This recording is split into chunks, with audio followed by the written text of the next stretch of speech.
আকাশের লক্ষ তারা। বাবা বাবা আপনার সাথে দুইজন মুরিদ দেখা করবে যাচ্ছে, আপনি আমার সেমাই দেন। কি হে বৎস, তোদেরকে যে চুল আনতে বলেছিলাম এনেছিস? যে বাবা চুল এনেছি।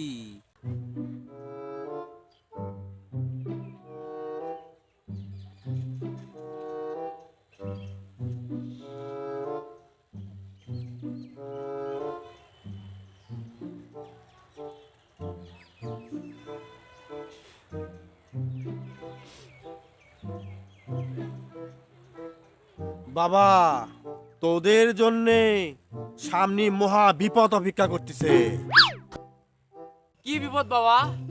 তোর ভাগ্যাকাশে কালো মেঘের ঘন ঘটা চলাফল করতেছে। তোর বাড়িতে মহা বিপদ অপেক্ষা করতেছে। কি বিপদ বাবা? তোর বউ পাশের বাড়ির প্রতিবেশীর সাথে পরকীয়ায় লিপ্ত। তুই কি সেটা জানিস? আর তোর ঘরে যে সন্তান, ওই সন্তান তোর নয়, ওই প্রতিবেশীর সন্তান।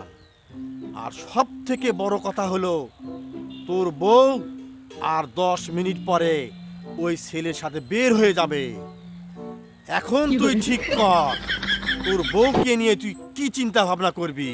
আচ্ছা বাবা, আপনি কেমনে বুঝলেন আমার বউ পরকিয়া করে? বাবা, তোর বউ যে পরকিয়া করে তার প্রমাণ এই চুল।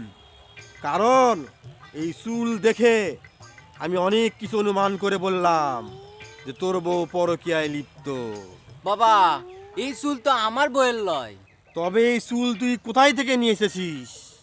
বাবা, আপনি খোঁজার জন্য আপনি বাড়িতে গেছনু, তা আপনি তো পানু না। তখন হঠাৎ করে মনে হলো যে বাবা তো আমাকে চুল আনবে করছিল, তে তখন চুল কুটি পাই, তখন দেখি আপনারই আঙনের চুল পরে আছে, তো সেই চুল নিয়ে যাচ্ছি। হাই সর্বনাশ, আমার বউয়ের চুল! আর তো 10 মিনিট সময়। হাই সর্বনাশ!